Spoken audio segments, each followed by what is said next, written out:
മുഅ്മിനുകളെ, അള്ളാഹുവിന് തഖ്വ ഉള്ളവരായിരിക്കുവാൻ,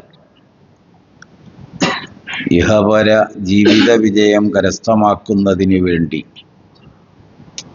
അള്ളാഹുവിൻ്റെ വിധിവിലക്കുകളോട് ജീവിതത്തെ ക്രമപ്പെടുത്തുവാനും ചിട്ടപ്പെടുത്തുവാനും ജീവിതത്തിലുടനീളം അച്ചടക്കം പാലിക്കുവാനും മുസ്ലിമുകളായി ജീവിച്ച് അതേ നിലയിൽ മരണപ്പെടുവാനും ആഗ്രഹിക്കണമെന്നും യത്നിക്കണമെന്നും എല്ലാവരെയും ഉണർത്തുകയും ഉപദേശിക്കുകയും ചെയ്യുന്നു. കഴിഞ്ഞ 2 ഖുതുബകളിൽ ആമനർ റസൂലു എന്ന് തുടങ്ങുന്ന ആയത്ത് പ്രതിപാദിക്കപ്പെടുന്ന വളരെ പ്രാധാന്യമുള്ള വിഷയങ്ങളാണ് നമ്മൾ ശ്രദ്ധിച്ചതും കേട്ടതും. അതേ ആയത്തിലെ മറ്റൊരു ഭാഗം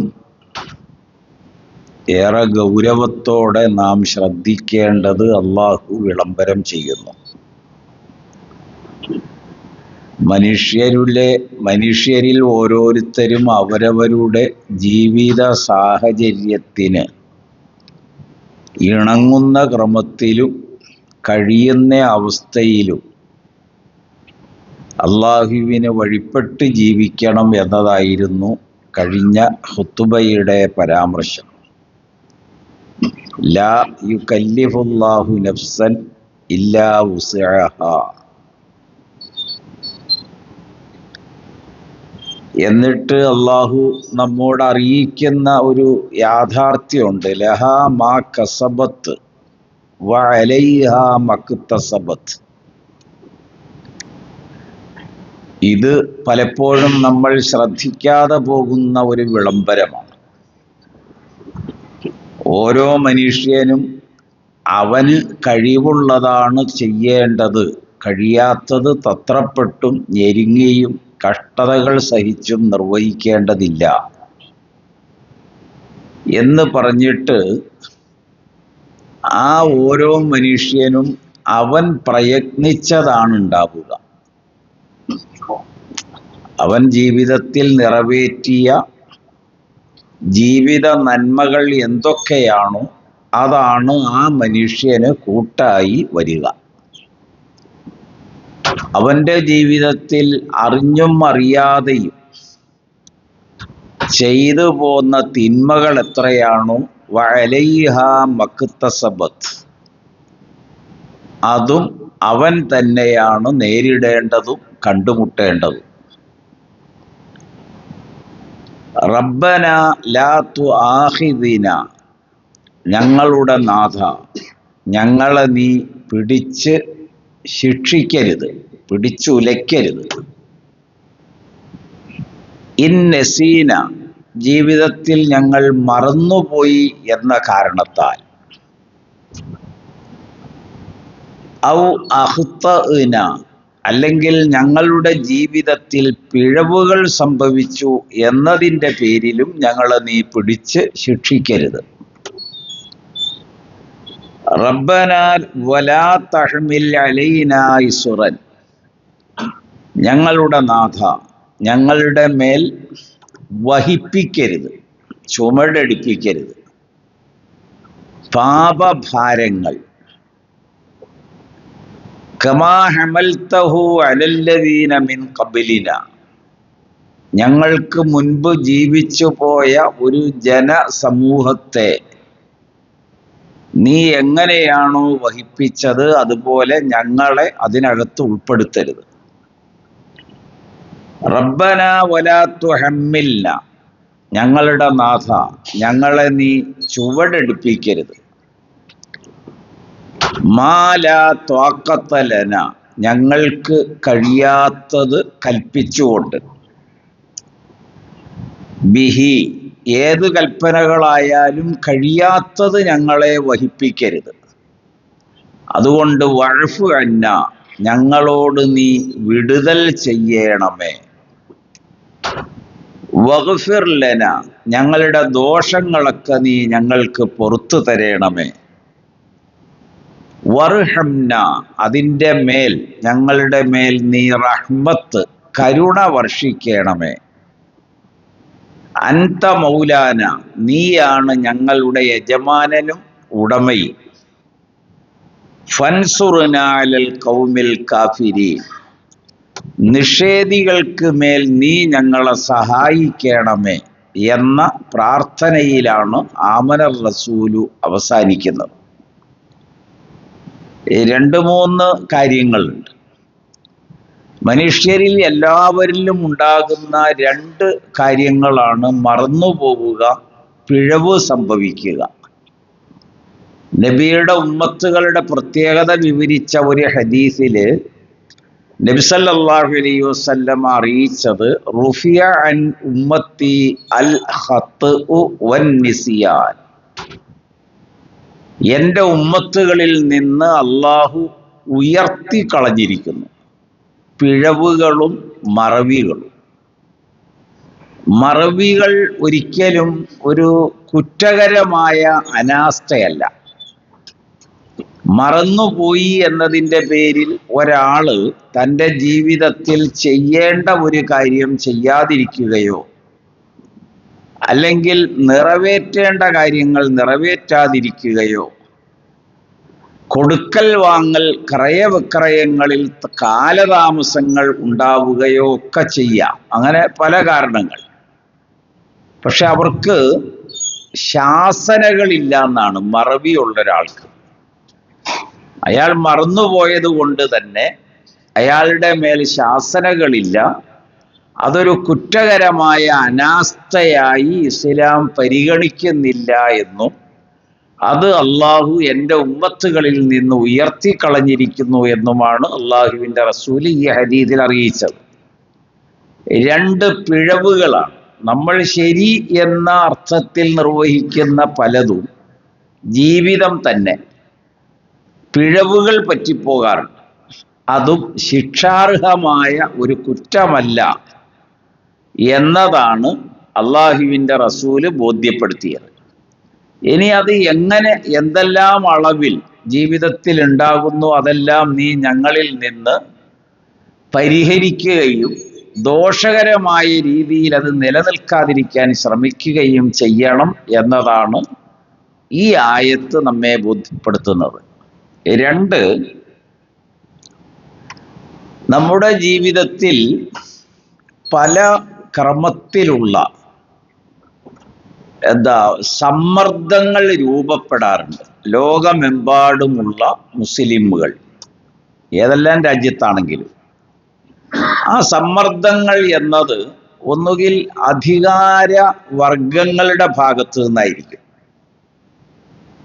അതല്ലെങ്കിൽ ആധിപത്യം സ്ഥാപിക്കുന്ന ആളുകളിൽ നിന്നായിരിക്കാം, അതുമല്ലെങ്കിൽ അതിന് പല വഴികളുണ്ട്. ഒന്ന് നമ്മുടെ ആരോഗ്യം, രണ്ട് നമ്മുടെ സമ്പത്ത്, മൂന്ന് വിശ്വാസപരമായ തനിമ, നാല് ഇസ്ലാമിക സംസ്കാരം. ഇതൊക്കെ ഭൂതലത്തിൽ നിന്ന് തന്നെ തുടച്ചു നീക്കുന്നതിനുള്ള ആസൂത്രിതമായ പ്രവർത്തനങ്ങളും അതിൻ്റെ മേൽ ആധിപത്യവും പുലർത്തിപ്പോരുന്ന ഒരു കാലഘട്ടമാണ് യഥാർത്ഥത്തിൽ ഇന്ന് നമ്മൾ അഭിമുഖീകരിക്കുന്നത്. ലോകമെമ്പാടുമുണ്ട്. അതിൽ കേവലം ഒരു പരിതാപം നമ്മുടെ മനസ്സിൽ നിലനിൽക്കുന്നു എന്നതിനപ്പുറം പ്രതിരോധം എന്ന ഒന്ന് മുസ്ലിമുകൾക്ക് അസാധ്യമായ ഒരു നൂറ്റാണ്ടിലുമാണ് ഇപ്പോൾ നമ്മൾ ജീവിക്കുന്നത്. അതിലൊരു വളരെ ഉദാഹരണമാണ്, ഒരു കാര്യം ചെയ്തതിന് ശേഷം ഉടനെ പറയും ഇനി ഞങ്ങൾ അങ്ങനെ ചെയ്യില്ല എന്ന് പറയും. ഇന്നലെ 104 പേരെയാണ് നെതന്യാഹുവിൻ്റെ ആഹ്വാനപ്രകാരം എന്നല്ല, ശക്തമായ അപേക്ഷയുടെ അടിസ്ഥാനത്തിൽ ഗസയിൽ കൊന്നുകളഞ്ഞത്. എന്നിട്ട് തൊട്ടടുത്ത സമയം പറഞ്ഞു ഇനി ഞങ്ങൾ ആരെയും കൊല്ലൂല എന്ന്. ഇപ്പൊ അതിന് തൊട്ട് മുൻപ് ഗസ്സ നമുക്ക് ശരിക്ക് മനസ്സിലാകണമെങ്കിൽ തൊട്ട് മുൻപ് സെർബുകളെ കുറിച്ചൊന്ന് പഠിച്ചു നോക്കണം. ഈ പ്രാർത്ഥന ഏതർത്ഥത്തിൽ നമ്മുടെ ഹൃദയത്തിന്റെ ആഴത്തിൽ സ്പർശിക്കും എന്നറിയണമെങ്കിൽ സമകാലീന ഈ നൂറ്റാണ്ടിൽ ഉണ്ടായ മുസ്ലിമുകൾ അഭിമുഖീകരിക്കുന്ന പ്രശ്നങ്ങൾ കൂടി അറിയണം. എന്നാൽ മാത്രമേ ഇതിൻ്റെ ഗൗരവം മനസ്സിലാവൂ. അല്ലെങ്കിൽ കേവലം ഒരു ദുആയായി പോകും. അവിടെ 3 ലക്ഷം മുസ്ലിമുകളെ കൊന്നുകളഞ്ഞു. വംശഹത്യ എന്നത് അതാണ്. ബോസ്നിയയില് വളരെ ആസൂത്രിതമായി 3 ലക്ഷം എന്നതൊക്കെ നമ്മൾ വിചാരിച്ചാൽ തല ഇറങ്ങി വീഴും, ബോധമില്ലാതെ വീഴും. നമ്മൾ ആലോചിച്ച് നോക്കിയേ, ലോകത്ത് ഒരു ചലനവും വിഷമവും ഒരു പ്രതിഷേധവും പ്രയാസവും അനുഭവപ്പെട്ടു എന്ന് ആരും കേട്ടില്ല. ബോസ്നിയയിലുണ്ടായ ഒരു ഉദാഹരണം പറഞ്ഞതാണ്. 4 വയസ്സുള്ള പെൺകുട്ടികളടക്കം 60,000 മുസ്ലിം സ്ത്രീകളെ തടങ്കലിൽ 9 മാസത്തിൽ ശിഷ്ടം താമസിപ്പിച്ച് അവരെ പ്രസവിപ്പിച്ച് അവരുടെ കുട്ടികൾ ഉണ്ടാകണം. എത്ര ക്രൂരമാണ് ഇത് നിങ്ങൾ ആലോചിച്ച് നോക്കുക. ഇവിടെ നമ്മൾ 80,000 ആകുന്നതേ ഉള്ളൂ. അത് ലോകമെമ്പാടും ഇങ്ങനെ ചില ആസൂത്രിതമായ പ്രവർത്തനങ്ങൾ രൂപപ്പെട്ടുകൊണ്ടിരിക്കുന്നു. ഒന്നുകൂടി പറഞ്ഞാൽ എന്താണ് അതിൻ്റെ പിന്നിൽ അത് ചെയ്യുന്നത് എന്ന് ചോദിച്ചാൽ എല്ലാവരും ഇത്ര വലിയ വർഗീയവാദികളായിട്ടല്ല. ഉദ്യോഗസ്ഥരായ ആളുകൾ, പട്ടാളത്തിലെ അംഗങ്ങളാകാം, ഗവൺമെന്റിന്റെ താഴെ വർക്ക് ചെയ്യുന്ന ഗവൺമെന്റ് നിയോഗിച്ചിട്ടുള്ള ഉദ്യോഗസ്ഥരാകാം, അവർ അവരുടെ ജോലിയോടുള്ള ക്രമാതീതമായ ആത്മാർത്ഥത പ്രകടിപ്പിക്കുന്നു. ഇതാണ് ഒരു കാര്യം. അവരുടെ ആത്മാർത്ഥത, തങ്ങൾ ജോലിക്ക് വച്ചിട്ടുള്ളത് ഗവൺമെന്റിന്റെ പ്രത്യേകമായ ശ്രദ്ധയിലാണ്. അതുകൊണ്ട് ആ ഗവൺമെന്റിനോട് കൂറ് പുലർത്തണം. ഞങ്ങൾ പൂർണ്ണമായ മനസ്സോടെ ആത്മാർത്ഥതയോടുകൂടി കൂടുതൽ ജോലി ചെയ്യണം. ഇതാണ് ആ ചെയ്യുന്ന ഓരോരുത്തരുടെയും മനസ്സിലുള്ളത് എന്ന് അതിൽ പ്രമുഖരായ പലരും ലോകത്തോട് തന്നെ പറയുകയുണ്ടായി. ഞങ്ങളുടെ ജോലിയിൽ ഞങ്ങൾ പ്രത്യേകത താല്പര്യം കാണിക്കുന്നതാണ്. 2 പ്രത്യേക പ്രീണനങ്ങൾ ഉണ്ടാകണം. ഉദ്യോഗത്തിൻ്റെ സ്ഥിരത, സ്ഥാനക്കയറ്റം, അംഗീകാരങ്ങൾ, വലിയ വലിയ പാരിതോഷികങ്ങൾ, ഇതൊക്കെ ലഭിക്കണമെങ്കിൽ ആജ്ഞാനുവർത്തികളായി ജോലി ചെയ്യണം. അതാണ് ഞങ്ങളുടെ മുൻപിലുള്ളത്. അവിടെ മനുഷ്യരില്ല, മാനുഷികതയില്ല, ക്രൂരതയില്ല, ഹിംസാത്മക രീതികളൊന്നുമില്ല.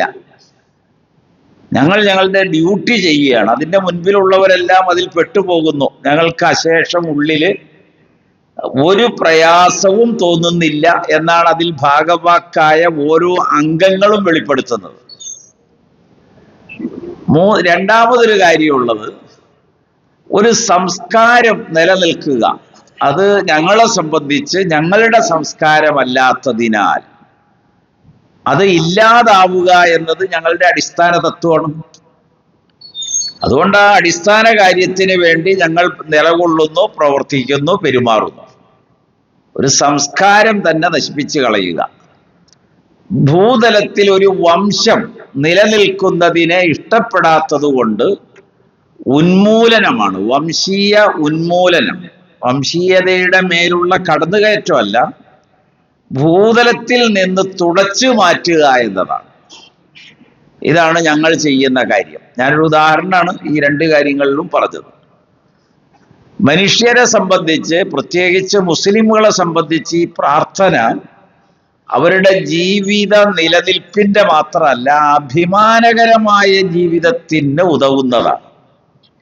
ഞങ്ങളൊന്നുകിൽ ജീവിക്കുകയാണെങ്കിൽ അന്തസ്സോടെ, അഭിമാനത്തോടെ ജീവിക്കാനുള്ള സാഹചര്യം ഭൂതലത്തിൽ നീ നൽകണം എന്നതാണ് ഈ പ്രാർത്ഥനയുടെ രത്ന ചുരുക്കം.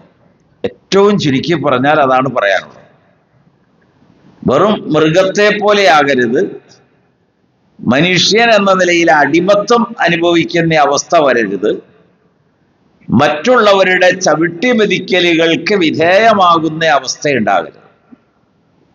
അത് സൂറത്ത് അൻഫാലില് നിങ്ങൾ ഭയപ്പെട്ടിരുന്നതിനെ സംബന്ധിച്ച് ഖുർആൻ വെളിപ്പെടുത്തിയപ്പോൾ മറ്റുള്ളവരുടെ പറന്നു കയറ്റം നിമിത്തം നിങ്ങൾ ചവിട്ടി അരയ്ക്കപ്പെടുമോ എന്ന് നിങ്ങൾ ഭയന്നിരുന്നു. അങ്ങനെ നിങ്ങൾ ഭയന്നു എല്ലാ ഭാഗത്തു നിന്നും ആഗോളതലത്തിൽ നിങ്ങളെ വലയം ചെയ്യുകയും നിങ്ങളുടെ മേൽ ആധിപത്യം സ്ഥാപിക്കുകയും നിങ്ങൾക്ക് അനങ്ങാൻ കഴിയാത്ത വിധത്തിൽ വരികയും ചെയ്യുമെന്ന് നിങ്ങൾ ഭയന്നിരുന്ന ഒരു കാലമുണ്ട്. ഇപ്പൊ ഭൂമിയിൽ ഇനി അവശേഷിക്കില്ല എന്ന് തീരുമാനമെടുത്ത കാലം. അതിനൊരു പരിഹാരം പറഞ്ഞിട്ടുണ്ട് അവിടെ. ഫആവാക്കും ഫഅയ്യദക്കും ബിനസ്രിഹി. നിങ്ങളെ അള്ളാഹു അവന്റെ സഹായം കൊണ്ടാണ് ശക്തിപ്പെടുത്തിയത്. നിങ്ങളെ അള്ളാഹു ഒരുമിച്ച് ചേർത്തു, നിങ്ങളെ ഒന്നാക്കി മാറ്റുകയാണ്. മുസ്ലിം ലോകത്തെ കുറിച്ചാണ് ഈ ആയത്ത്.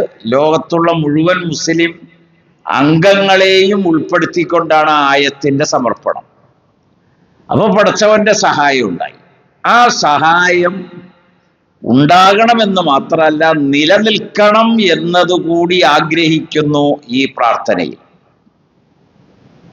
അതുകൊണ്ടാണ് മറ്റ് പൂർവികരുടെ മേൽ നിലനിർത്തിയതുപോലെ ഉള്ള ഭാരം സ്ഥിരമായി ഞങ്ങളുടെ ശിരസിൽ നീ വച്ചു തരരുത്, നിവർന്നു നിൽക്കാൻ കഴിയാതെ നടുവൊടിഞ്ഞു പോകുന്ന അവസ്ഥയിൽ ഞങ്ങളെ നീ ജീവിപ്പിക്കരുത് എന്നൊക്കെ ഇവിടെ പറയാനുള്ള കാരണം അതാണ്.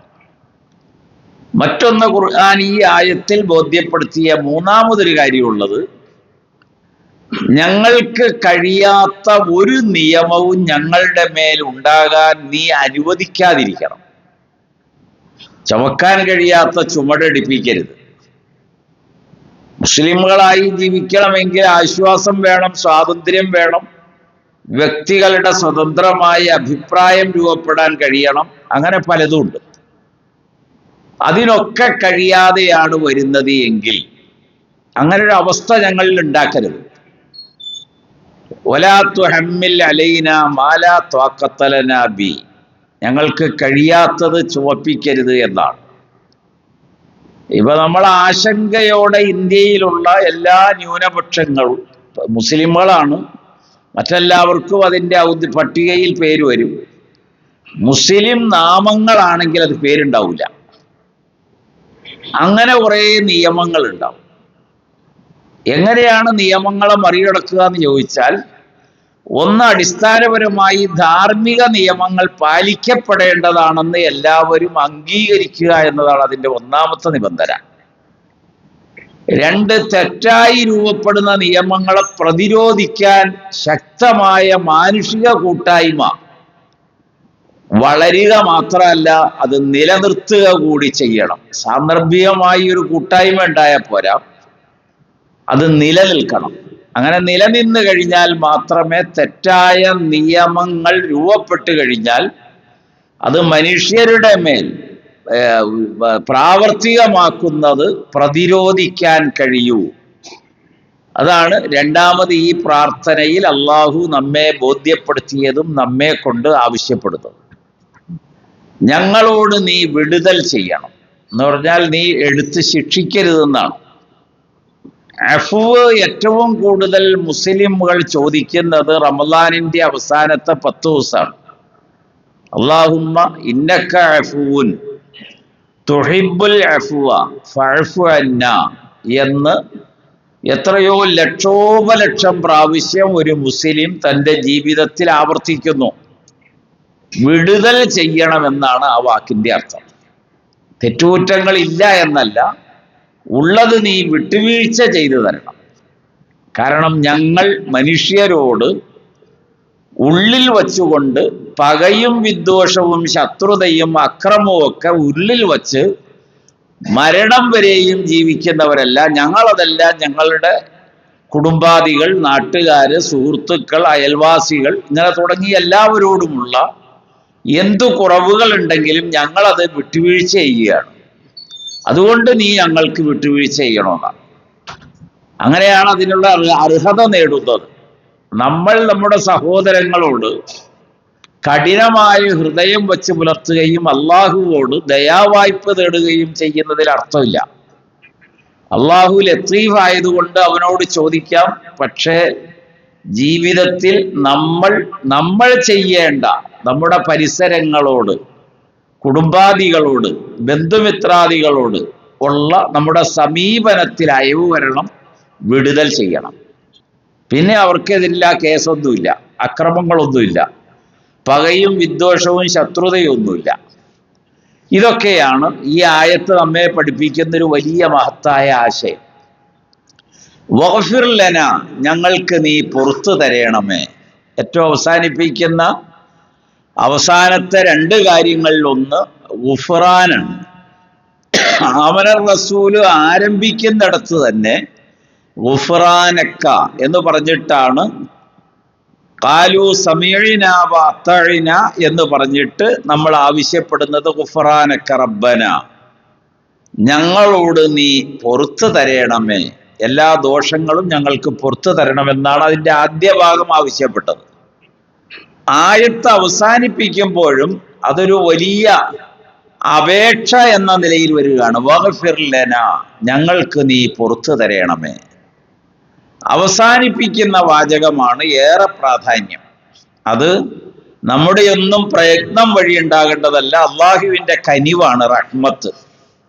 ലോകത്തോട്, എല്ലാ ജീവജാലങ്ങളോടും, പ്രകൃതത്തോടും പ്രകൃതിയോടും മനുഷ്യരാശിയോടുമെല്ലാം, ജീവജാലങ്ങളോടെല്ലാം അള്ളാഹു ഏറ്റവും വലിയ അനുകമ്പായും ദയയും നിരന്തരം നിർവഹിച്ചുകൊണ്ടിരിക്കുന്ന മഹത്തായൊരു കാര്യമാണ് റഹ്മത്ത്. ആ റഹ്മത്ത് ഞങ്ങൾക്കുണ്ടാകണം എന്ന് അള്ളാഹുവോട് ചോദിച്ചുകൊണ്ടാണ് ഈ ആയത്ത് അവസാനിപ്പിക്കുന്നത്. അപ്പൊ അതിൻ്റെ 2-3 കാര്യങ്ങൾ ഈ ആയത്തിൽ എടുത്ത് നമ്മൾ ശ്രദ്ധിക്കേണ്ടതുണ്ട്. ഒന്ന്, അംബിയാ മുർസലികളും വിശ്വാസികളും എല്ലാ അള്ളാഹുവിൽ വിശ്വസിക്കുന്നതോടൊപ്പം മുഴുവൻ കിതാബുകളിലും എല്ലാ നബിമാരിലും അള്ളാഹുവിൻ്റെ മുഴുവൻ വചനങ്ങളെയും ഉൾക്കൊണ്ട് ജീവിക്കാൻ ശ്രമിക്കുന്നു എന്നതാണ് അതിൽ ഒന്നാമത്തെ കാര്യം. അതിൻ്റെ അവസാനത്തിലേക്ക് വരുമ്പോഴാണ് മനുഷ്യൻ കഷ്ടപ്പെടുക എന്നത് ഇസ്ലാം ആഗ്രഹിക്കുന്നില്ല, അവരവരുടെ കഴിവനുസരിച്ചാണ് ജീവിക്കേണ്ടത് എന്ന് ഉണർത്തുന്നു. കഴിവിനപ്പുറത്തേക്ക് പോകാൻ പാടില്ല. അത് ഒരുപാട് സംഭവങ്ങളിൽ നബി നമ്മളെ ഉണർത്തിയിട്ടുണ്ട്. നമ്മളൊരു സമൂഹ ജീവിതത്തിലായിരിക്കുമ്പോഴാണല്ലോ ആളുകൾ എന്ത് വിചാരിക്കും, ആളുകൾക്ക് എന്ത് തോന്നും, അവരിങ്ങനെ ചെയ്ത സ്ഥിതിക്ക് ഞാനും ഇങ്ങനെ ചെയ്യണ്ടേ, ഇത് നമുക്ക് കഴിഞ്ഞിട്ടല്ല. സൽമാനുൽ ഫാരിസി റളിയല്ലാഹു അൻഹുവിന്റെ അടുക്കൽ ഇബ്നു മാജയും അഹ്മദ് ബിൻ ഹംബലും ഇബ്നു ഹിബ്ബാനൊക്കെ ഉദ്ധരിച്ചൊരു ഹദീസാണ് സാന്ദർഭികമായി ഓർമ്മ വന്നത്. അദ്ദേഹത്തിന്റെ അടുക്കൽ ഒരു സ്നേഹിതൻ വിരുന്ന് വന്നു. ഷക്കീഖ് എന്നാണ് അദ്ദേഹത്തിന്റെ പേര്. അങ്ങനെ വിരുന്ന് വന്നു കഴിഞ്ഞപ്പോൾ അദ്ദേഹത്തിന് റൊട്ടിയും ഉപ്പുമാണ് കൊടുത്തത്. ശ്രദ്ധിക്കേണ്ടതാണത്. കൊടുത്ത 2 കാര്യങ്ങൾ, ഹദീസിന്റെ പദം അതാണ്.